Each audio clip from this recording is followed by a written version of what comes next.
Ne t'inquiète pas, je vais le plumer jusqu'au dernier sou, dit-elle à sa mère. Le lendemain matin, elle me tendit les papiers du divorce, jusqu'à ce que son avocat dise « en fait. Vous devriez peut-être vous asseoir. » Puis elle hurla à sa mère « Que as-tu fait ?» Je n'ai pas entendu la porte d'entrée s'ouvrir quand je suis rentré. Ça devait être le tapis.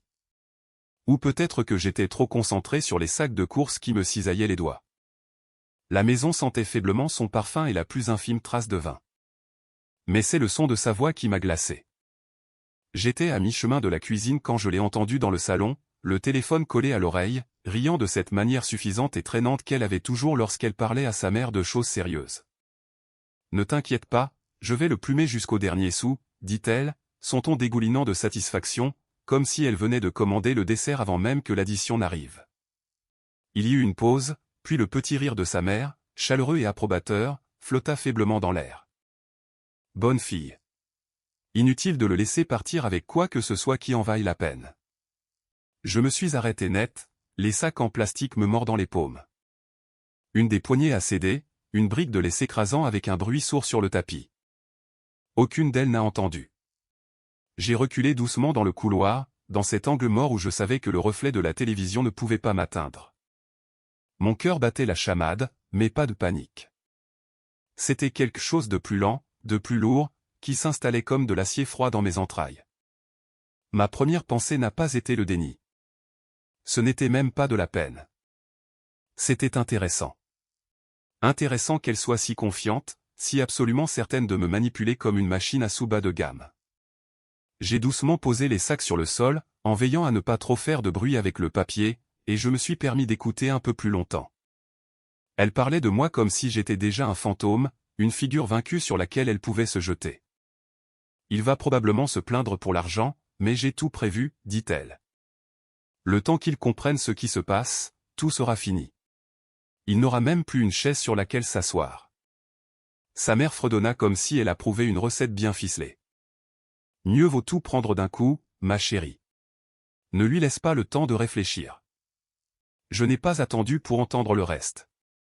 Je me suis redressé, j'ai repris les sacs et j'ai marché vers la cuisine, en faisant un peu plus de bruit qu'avant, pour qu'elle sache que je venais d'entrer. Elle a tourné la tête alors que je passais devant le salon, m'adressant un sourire désinvolte et vide avant de baisser la voix au téléphone. Ce soir-là, elle en a fait tout un spectacle.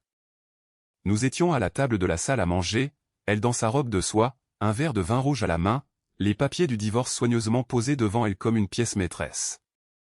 Elle les a fait glisser vers moi avec l'assurance d'une femme certaine d'avoir déjà gagné. « Je pense que ce sera plus facile pour nous deux, dit-elle d'un ton léger, presque répété. Signe, et nous pourrons passer à autre chose.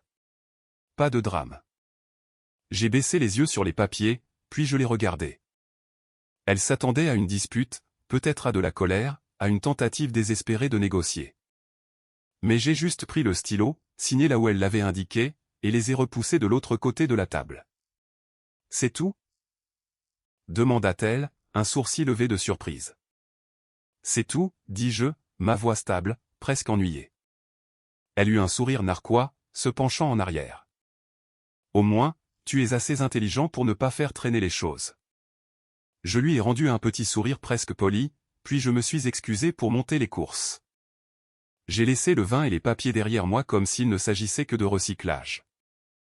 À l'intérieur, mon esprit se mettait déjà en place, non pas avec du chagrin ou de la confusion, mais avec la certitude tranquille de quelqu'un à qui l'on venait de remettre le manuel de jeu de son adversaire. Elle pensait avoir le dessus. Elle pensait qu'elle allait me plumer jusqu'au dernier sou. Elle ne savait pas que le puits qu'elle prévoyait de vider n'était même pas relié à ma réserve d'eau. Et elle ne savait pas que j'avais juste assez de patience pour la laisser croire le contraire. Elle est entrée dans la cuisine le lendemain matin d'un pas rebondissant, les cheveux encore humides de la douche, ce petit sourire narquois au coin de la bouche. Elle pensait avoir affaire à un homme brisé, quelqu'un qui ferait les 100 pas, à moitié rasé, exigeant des explications. Au lieu de cela, j'étais assis à table, entièrement habillé pour le travail, sirotant mon café et parcourant les nouvelles. Elle a placé l'accord signé devant moi comme s'il s'agissait d'une bannière de victoire. « Nous pouvons déposer ça aujourd'hui, dit-elle. Inutile de laisser traîner. » J'ai posé mon café, me suis adossé à ma chaise et lui ai fait un lancing de tête. bien sûr, faisons simple. Cette lueur dans ses yeux, mi-suspicion, mi-ravissement, m'a dit qu'elle était en train de se recalibrer. Elle s'était préparée à une résistance, peut-être même à une bataille juridique. Au lieu de cela, je lui tendais le scénario qu'elle voulait, lisant mes répliques sans hésitation. La maison est à toi, dis-je, presque nonchalamment. La voiture aussi. Et nous partagerons les économies, cependant. Honnêtement, tu peux garder le compte joint. Je n'en ai pas besoin. Pendant un instant, elle m'a simplement dévisagé comme un chat qui aurait sauté sur quelque chose trop rapidement et ne serait pas sûr que ce soit une vraie proie. Puis elle a souri, lentement et avec satisfaction. Au moins, tu es assez intelligent pour ne pas faire traîner les choses. J'ai souri en retour, mais mon sourire était différent. Plus petit, plus silencieux, le genre de sourire que l'on fait quand quelqu'un vient de vous raconter la chute d'une blague que vous connaissiez déjà. Je n'ai pas mentionné l'autre compte. Je n'ai pas mentionné les actifs portant le nom de ma famille. Je n'ai pas mentionné que chaque dollar qu'elle pensait me saigner provenait de la réserve la plus superficielle et la plus insignifiante que j'avais.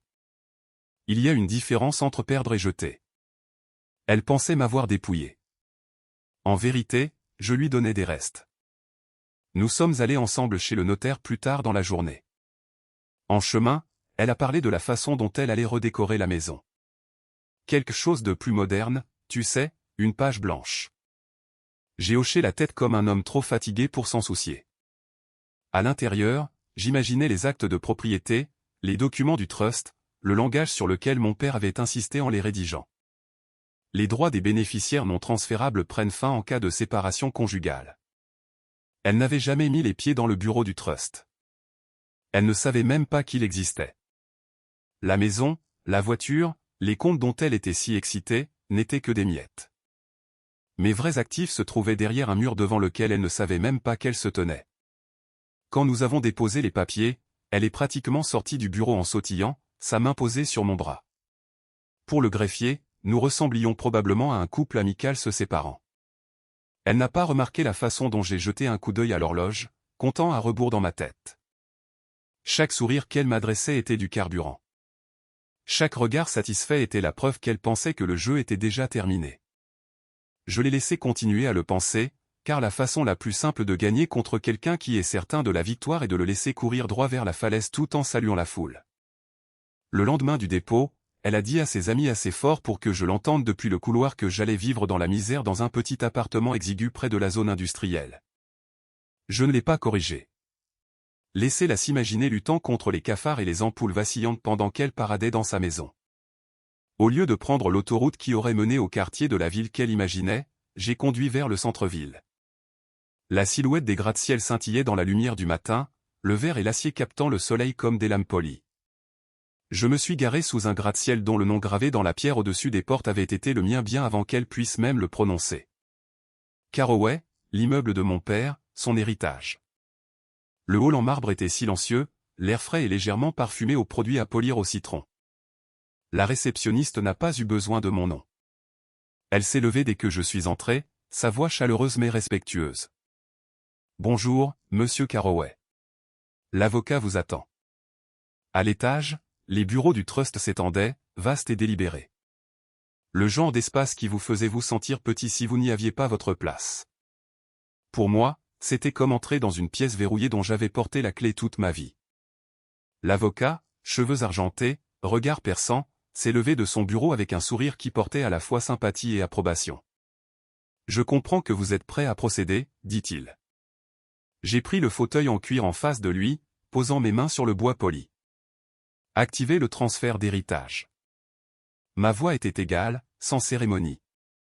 Ses yeux ont brillé, et pendant un instant, il s'est permis un petit sourire presque conspirateur. Elle va être choquée. Je n'ai pas rendu le sourire. Non pas parce que je n'étais pas d'accord, mais parce qu'il ne s'agissait pas de jubilé, pas encore. Il s'agissait de précision. Mon père n'avait pas fait confiance à la chance ou à l'émotion. Il avait fait confiance aux structures, aux clauses, aux verrous hermétiques. Je ne faisais que tourner la clé. Les documents étaient déjà préparés, mon nom imprimé proprement sur chaque page. Le trust était resté dormant, en attente d'un déclencheur spécifique, la condition de mon père qu'aucun fonds ne puisse être consulté tant que j'étais légalement marié.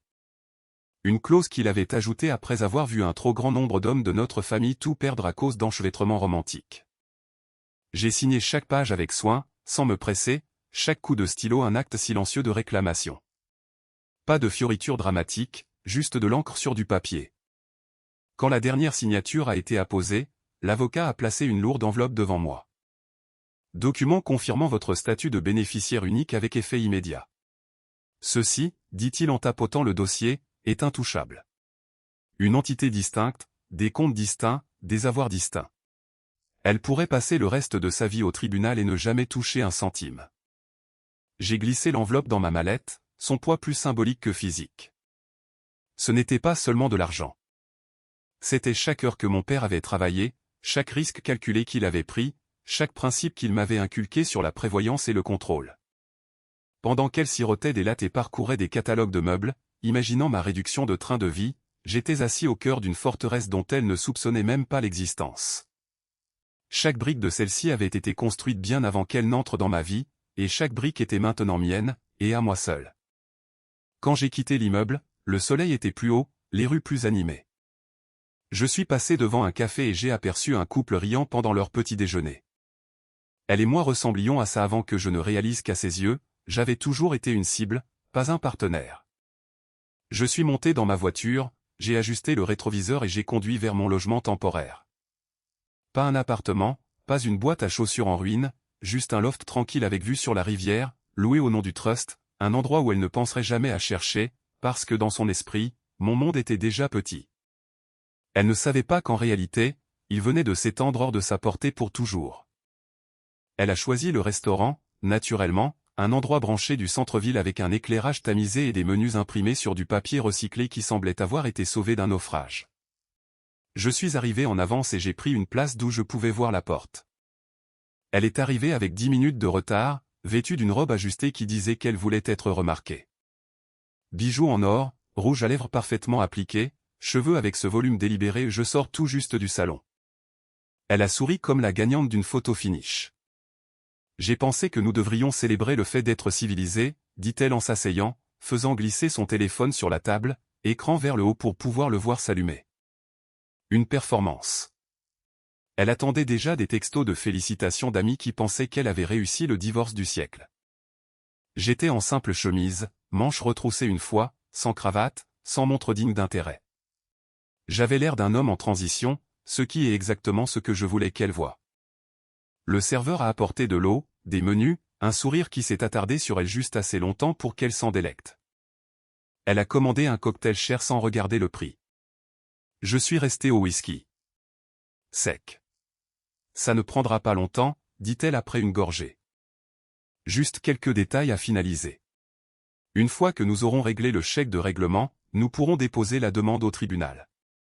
Je suis contente que nous évitions le drame. Tu gères ça comme un adulte. J'ai hoché la tête en coupant mon steak. Tu as toujours dit que je devais apprendre. Elle a eu un sourire narquois, piquant un morceau de poisson. Eh bien, tu survivras. Tu as ton petit salaire, et peut-être que tu trouveras quelqu'un qui apprécie ça. Voilà la pique. La cruauté désinvolte déguisée en plaisanterie. Elle voulait voir une fissure en moi. Du ressentiment, de l'embarras, n'importe quoi pour prouver qu'elle avait encore le pouvoir de piquer. Je ne le lui ai pas donné. J'ai juste mâché, avalé et dit, peut-être. Elle s'est penchée en arrière, me regardant par-dessus le bord de son verre, cherchant quelque chose qui n'était pas là. Je l'ai laissé parler de la redécoration de la maison, d'un voyage pour se vider la tête, peut-être d'échanger la voiture contre quelque chose de plus sportif. Chaque mot était une confirmation. Elle croyait que les actifs avec lesquels elle partait étaient la somme de ma valeur. Elle ne réalisait pas qu'on lui avait donné les restes. Quand l'addition est arrivée, je l'ai prise sans hésitation. J'ai payé en espèces, ajouté un pourboire généreux qui a fait s'illuminer les yeux du serveur. Elle l'a remarqué. Bien sûr qu'elle l'a remarqué, mais elle n'arrivait pas à le concilier. Pourquoi un homme qu'elle pensait faucher laissait-il un tel pourboire? Alors que nous nous levions pour partir, je lui ai serré la main légèrement au lieu de me pencher pour le baiser sur la joue qu'elle attendait clairement. Bonne chance, dis-je, non pas sarcastiquement, mais avec une finalité tranquille qui a fait plisser son front juste une seconde. Sur le trottoir, elle a hésité avant de se diriger vers sa voiture. Elle a failli demander quelque chose. Je l'ai vu dans la façon dont ses lèvres se sont entr'ouvertes, le léger tour de sa tête, mais elle a décidé de ne pas le faire. Elle était trop investie dans l'histoire qu'elle se racontait, celle où elle avait gagné. Je l'ai regardé s'éloigner en voiture, les feux arrière disparaissant dans le trafic nocturne, et je suis parti dans la direction opposée. Mes mains étaient stables, mon esprit déjà ailleurs.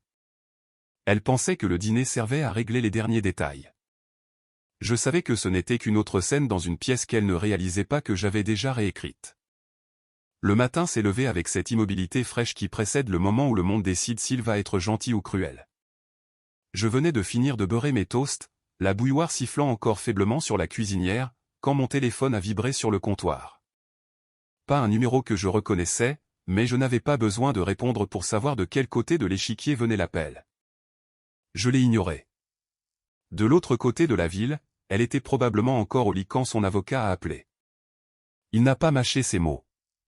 Il lui a dit de se rendre à son bureau immédiatement. Non, ça ne pouvait pas attendre. Non, il n'expliquerait pas par téléphone. Rien que ça aurait dû la secouer car elle l'avait choisi pour son style rassurant. S'il était secoué, quelque chose n'allait pas. Je pouvais l'imaginer se dépêcher, enfiler une robe, glisser dans des talons, les cheveux attachés juste assez pour suggérer le contrôle même quand elle ne le sentait pas. Elle aurait conduit un peu trop vite, se serait garée trop près du trottoir, serait entrée dans ce bureau lambrissé en s'attendant à discuter de signatures et de dates de clôture. Au lieu de cela, au moment où elle est entrée, c'était là. Une épaisse enveloppe de couleur crème posée carrément au centre de son bureau. Papier à en-tête officielle. Le nom de ma famille en relief en haut. Qu'est-ce que c'est ? Aurait-elle demandé, en essayant d'être désinvolte. Il n'a pas souri. Il lui a juste fait signe de s'asseoir. Elle est restée debout.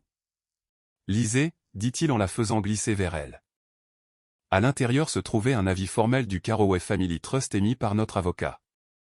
Il détaillait ligne par ligne l'activation d'un transfert d'héritage à mon seul nom, avoir, compte, parts immobilières, portefeuille d'investissement, le tout totalisant plus de 15 millions de dollars. Avec effet immédiat, l'encre des signatures était à peine sèche. Et à côté de la section intitulée « Bénéficiaire », son nom était manifestement absent. Pas de conjoint, pas de mention, rien. Son avocat a regardé ses yeux parcourir la page, a vu sa mâchoire se crisper, la façon dont sa respiration a changé à mi-parcours de la liste. Elle a atteint le bas, a lu la date d'entrée en vigueur et s'est figée. Cette date était le lendemain de notre dépôt. Finalement, il s'est penché en arrière, a expiré et a dit « En fait, vous devriez peut-être vous asseoir. » Je l'imaginais agrippant le bord de la page un peu trop fort, les ongles s'enfonçant dans le papier. « Ce n'est pas possible, insisterait-elle, peut-être avec un petit rire cassant. « Il ne peut pas juste. »« Il le peut, » l'interromprait l'avocat, son ton prudent mais ferme. « Ses actifs étaient inaccessibles pendant votre mariage. Ils sont devenus sa propriété exclusive au moment où la séparation a été déposée. Légalement, vous n'avez aucun droit. » Son pouls devait battre à tout rompre dans ses oreilles. Elle aurait essayé de convoquer ce ton sec et condescendant qu'elle utilisait quand elle était acculée, mais il n'y a pas de performance quand le public connaît mieux les répliques que vous. Elle n'avait plus affaire à un mari qu'elle pensait pouvoir manipuler. Elle était confrontée à la lettre de la loi, gravée dans des clauses des décennies avant même qu'elle ne connaisse mon nom. Pendant ce temps, j'étais assis à ma table de cuisine, le café refroidissant à côté de moi, lisant le journal. J'ai su le moment exact où elle l'a appris parce que mon téléphone s'est de nouveau allumé, son nom cette fois, pulsant sur l'écran. Je l'ai laissé sonner, puis un autre appel, et un autre. Je l'imaginais assise là, fixant le numéro, se demandant si elle pouvait bluffer pour s'en sortir comme elle l'avait fait avec tout le reste. Mais même elle aurait reconnu la forme du mur qu'elle venait de heurter. Il ne bougeait pas, et il n'y avait pas de porte. Au moment où elle a quitté son bureau, je savais que ses mains trembleraient. Pas de peur, pas exactement, mais du premier véritable aperçu de quelque chose qu'elle ne pouvait pas contrôler, manipuler ou obtenir par le charme. Pour quelqu'un qui avait été si certain de détenir toutes les cartes, la prise de conscience a dû atterrir comme une pierre dans une eau profonde. J'ai fini mes toasts. La journée dehors semblait plus lumineuse qu'elle ne l'avait été depuis des semaines. Elle n'a pas frappé. La porte d'entrée a vibré contre le cadre alors qu'elle la poussait, ses talons frappant le parquet comme s'ils étaient destinés à laisser des marques. Son parfum a envahi l'air avant sa voix. Aiguisée et griffante. Tu m'as caché ça. Pas de salutation, pas de préambule, juste un cri destiné à donner le ton. Elle serrait toujours la vie du trust, les bords froissés là où ses doigts s'étaient enfoncés. Ses joues étaient rouges, non pas du rose délicat de l'embarras, mais du rouge tacheté de quelqu'un dont le plan venait de dérailler. Je n'ai pas pris la peine de me lever. J'étais assis sur le canapé avec un dossier sur mes genoux, des papiers soigneusement étalés sur la table basse. Je les regardais comme on regarde un changement de temps inattendu. Une légère curiosité, pas d'alarme. Non, dis-je d'un ton égal. Tu n'as jamais demandé. Cela l'a fait tressaillir plus que je ne l'attendais. Sa bouche s'est ouverte, prête pour la prochaine accusation, mais je ne lui ai pas laissé la place de la construire. Et ce n'était pas à moi jusqu'à maintenant. Ses yeux ont dardé, cherchant une faille dans ma déclaration, un angle qu'elle pourrait attaquer. Elle n'en a trouvé aucun. Cette note pâle s'est alors glissée sur sa peau, drainant la chaleur de son visage. Sa mâchoire s'est crispée, mais le mot qu'elle voulait ne sortait pas. Tu savais? A-t-elle finalement tenté, mais le mot est tombé faiblement. J'ai attrapé le dossier devant moi, j'ai fait glisser l'accord de divorce signé sur la table pour qu'il s'arrête à quelques centimètres de sa main. Toujours envie de continuer. Le silence qui a suivi a été assez long pour entendre le faible bourdonnement du réfrigérateur, le trafic assourdi à l'extérieur. Elle a fixé les papiers comme s'ils pouvaient se réorganiser si elle attendait assez longtemps. Elle a dégluti. Lentement, délibérément, comme si ça faisait mal. Ce n'est pas. C'est exactement ce que tu voulais, les jeux coupés, ma voix calme comme si nous parlions du temps. Tu as précipité les choses. Tu étais si pressé de m'achever que tu n'as pas vérifié l'échiquier d'abord. Sa prise sur la vie du trust s'est desserrée. La page a glissé de ses doigts, voltigeant jusqu'au sol entre nous. Je ne l'ai pas regardée. Pour la première fois depuis le début de cette mascarade, elle semblait petite. Pas physiquement. Elle était toujours là, debout dans cette robe sur mesure, les épaules carrées, mais quelque chose dans la façon dont ses yeux ont bougé m'a dit qu'elle avait senti le sol basculer. Tu penses que ça change tout? A-t-elle essayé, mais même elle ne semblait pas convaincue par sa propre voix. Je me suis penché en arrière, posant mes mains sur la coudoir du canapé. Ça a déjà tout changé. Elle ne s'est pas assise. Elle n'a pas touché l'accord de divorce. Elle est juste restée là un instant de plus, puis s'est retournée brusquement, les talons claquant contre le sol alors qu'elle partait. Quand la porte s'est refermée derrière elle, j'ai ramassé la vie du trust par terre et je l'ai placée soigneusement sur les papiers du divorce. 2 feuilles de papier. L'une avait été son arme, l'autre la mienne. Une seule d'entre elles comptait encore. Il était presque minuit quand j'ai reçu l'appel, pas d'elle, mais de quelqu'un qui avait été dans la pièce, une connaissance commune, le genre qui aime voir le drame se dérouler au premier rang et ne peut résister à donner des détails à l'autre camp. Ils sont chez sa mère, dit-il. Tu vas vouloir entendre ça. Je n'ai pas eu à l'inciter. Il s'est lancé directement. Apparemment, après avoir quitté ma location dans ce silence blême et les lèvres pincées, elle avait conduit directement chez sa mère. Pas de surprise, sa mère était l'architecte de toute cette affaire, la voix dans son oreille depuis le tout début. Mais ce soir, la conversation n'a pas commencé par une stratégie suffisante. Elle a commencé par ses allées et venues dans le salon, tenant cet avis du trust comme si c'était une preuve dans un procès qu'elle avait déjà perdu. Sa voix était élevée, assez forte pour traverser les murs. Pourquoi ne m'as-tu pas dit que ça pouvait arriver? Sa mère, assise raidement sur le canapé, prit une lente gorgée de son verre de vin. Ça n'aurait pas dû avoir d'importance. Nous avons déposé rapidement. Il n'a pas eu le temps de déplacer quoi que ce soit. C'est alors que son avocat, oui, il l'avait amené pour l'autopsie, s'est éclairci la gorge. C'est ça le problème, a-t-il dit. En déposant et en signant si rapidement, vous vous êtes exclu de tous les actifs qui n'étaient pas accessibles pendant le mariage. Le trust en faisait partie. Apparemment, la pièce est devenue silencieuse. Ma connaissance a juré qu'il pouvait sentir la température chuter à travers le téléphone. Sa mère a froncé les sourcils, ne comprenant pas tout à fait. Mais nous voulions l'empêcher de cacher des actifs. Vous l'avez fait, interrompit l'avocat. Trop bien. Au moment où les papiers de séparation ont été déposés, tout ce qui était lié à ce trust est devenu sien seul. Légalement, il n'y a aucune réclamation. Aucune. Même si vous aviez retardé d'1 semaine, ça n'aurait rien changé. Les termes du trust étaient hermétiques. Il y eut une pause, puis le bruit de ses talons sur le parquet alors qu'elle se tournait vers sa mère. « Que as-tu fait » Ce n'était pas seulement de la colère. C'était de la trahison. Le genre qui réécrit des années de loyauté en un instant. Elle avait suivi les conseils de sa mère comme l'Évangile, certaine que cela la mènerait à une manne financière. Au lieu de cela, cela avait fermé la seule porte qu'elle avait besoin d'ouvrir. Sa mère s'est hérissée, maintenant sur la défensive. « Je te protégeais. » De quoi a-t-elle lancé? De gagner? L'avocat est resté assis là, les mains jointes, laissant le silence s'étirer jusqu'à ce qu'il soit presque douloureux. Il savait qu'il n'y avait rien à faire. Pas de solution de contournement astucieuse. Le trust avait été conçu pour exactement ce scénario, quelqu'un de l'extérieur essayant d'entrer. Au moment où ma source a raccroché, je pouvais l'imaginer clairement. 2 femmes, autrefois parfaitement alignées dans leur plan pour me saigner à blanc, se tenant maintenant de part et d'autre d'une fissure qu'elles avaient elles-mêmes créée. Et moi? J'étais assis dans mon loft, sirotant un café devenu tiède, ne ressentant aucune urgence particulière. Elles avaient fait mon travail à ma place. L'alliée la plus loyale qu'elle ait eue venait de devenir la raison pour laquelle elle avait tout perdu. Parfois, les victoires les plus nettes ne viennent pas des coups que vous jouez. Elles viennent des erreurs que vos ennemis ne peuvent s'empêcher de commettre eux-mêmes. C'était exactement 7 jours plus tard que le journal économique de la ville est sorti en kiosque, et plus important encore, dans toutes les boîtes de réception importantes de la ville. Ils avaient choisi une photo du banquet du trust de cette semaine-là. Moi en costume anthracite, serrant la main du président d'un grand groupe d'investissement, la silhouette de la ville visible à travers les fenêtres de la salle de bal.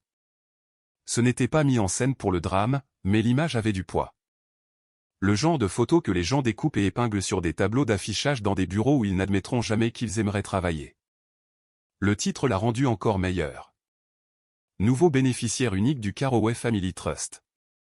Court, percutant, impossible à mal interpréter. Je n'ai pas eu à me demander à quelle vitesse elle l'a vu. Le Business Journal a une newsletter matinale, et je savais qu'elle y était abonnée, s'en étant vantée quand nous étions encore mariés, comme si c'était son canal personnel vers les décideurs. Ce matin-là, elle aurait cliqué sur l'email en s'attendant à un article sur une fusion ou un développement de luxe. Au lieu de cela, elle aurait vu mon visage, mon nom, et un chiffre qu'elle ne pouvait pas tout à fait imaginer dans sa tête sans se sentir mal. En milieu de matinée, son téléphone devait vibrer au point de prendre feu. De vieilles connaissances, des amis occasionnels, même des gens à qui elle n'avait pas parlé depuis des années. Tous envoyant des variations du même message. Tu as renoncé à ça. Que s'est-il passé? Ce n'était pas à toi aussi? Ceux qui savaient mieux ne demandaient pas. Ils envoyaient juste le lien. Sans légende, la laissant méditer là-dessus. La nouvelle se propage différemment quand elle est imprimée. Les ragots peuvent être niés, déformés, balayés comme hors contexte. Mais un titre, une photo, c'est permanent. Ce matin-là, la version de l'histoire qu'elle racontait à son cercle sur la façon dont elle était sortie gagnante du divorce est morte sur papier. J'imagine qu'elle a d'abord essayé de gérer la situation, de répondre à quelques appels, de donner sa version des faits. Peut-être a-t-elle dit à 1 ou 2 personnes, « Oh, c'est juste de l'argent de famille. Rien que je n'aurais jamais touché de toute façon. » Mais ça ne tiendrait pas. Les gens savent quand vous mentez pour couvrir une humiliation. Cela s'infiltre dans votre voix. Dans l'après-midi, elle a complètement cessé de répondre. Des amis qui publiaient autrefois des photos avec elle se taguaient maintenant les uns les autres dans les commentaires de l'article. De petites blagues d'initiés qui n'avaient rien de privé. Ce soir-là, un contact mutuel m'a dit qu'elle avait supprimé 3 publications différentes sur les réseaux sociaux en moins d'1 heure. Chacune était une tentative maladroite de reprendre le contrôle du récit. Cela n'avait pas d'importance. Le récit ne lui appartenait plus. La ville avait maintenant une version propre et officielle. J'avais tout hérité. Elle n'avait rien. Je n'ai pas pris contact. Je n'ai pas jubilé.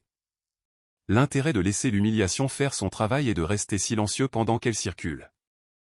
mon nom était prononcé dans des pièces qu'elle avait autrefois tenté de dominer. Et chaque fois qu'il était mentionné, il venait avec un rappel de ce qu'elle avait perdu. De ce qu'elle avait jeté, croyant pouvoir prendre plus. L'image publique n'est pas tout. Mais quand quelqu'un construit toute son identité sur l'apparence de la victoire, la perte publique est une sorte d'exil. Et à la fin de cette semaine, elle était exactement là où je la voulais, isolée, injoignable, et n'ayant plus rien à dire que quiconque veuille entendre. Elle n'a pas tardé à faire son prochain coup.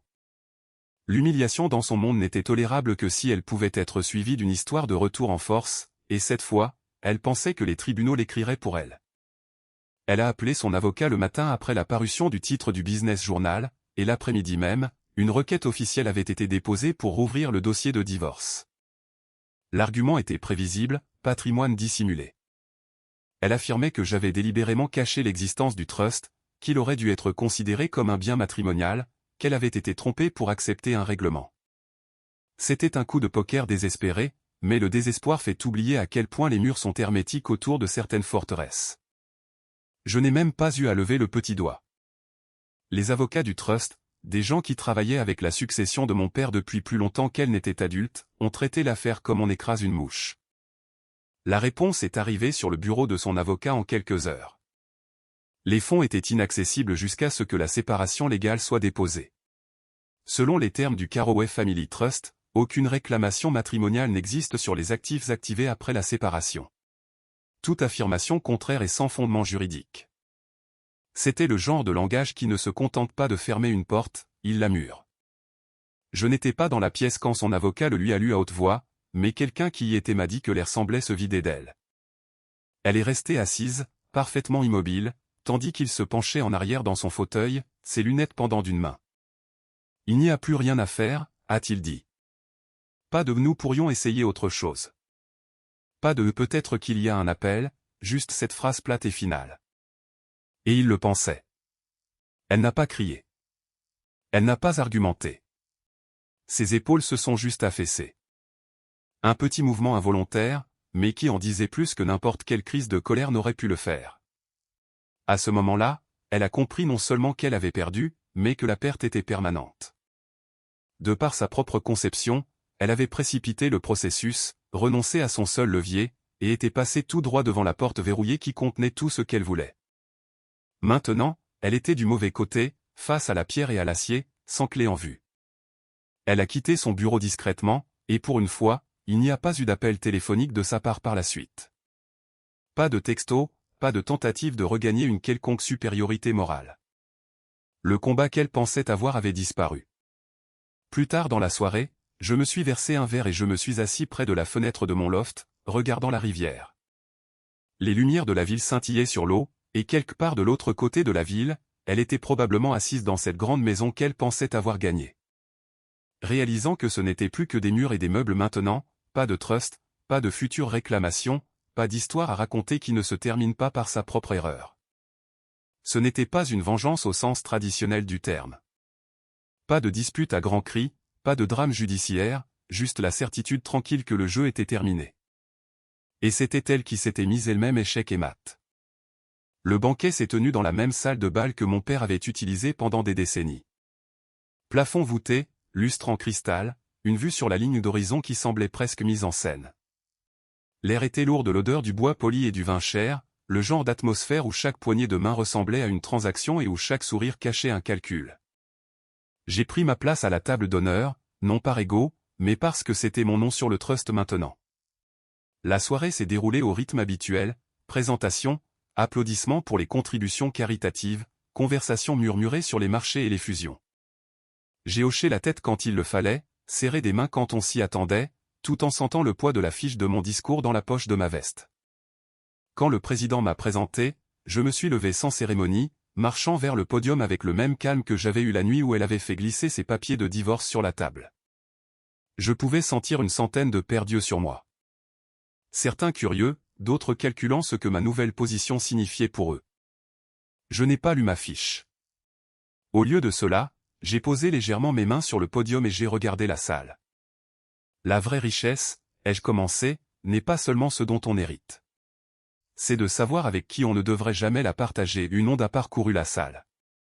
pas de rire, pas d'applaudissements, juste ce changement subtil quand les gens réalisent qu'on leur a donné une phrase digne d'être retenue.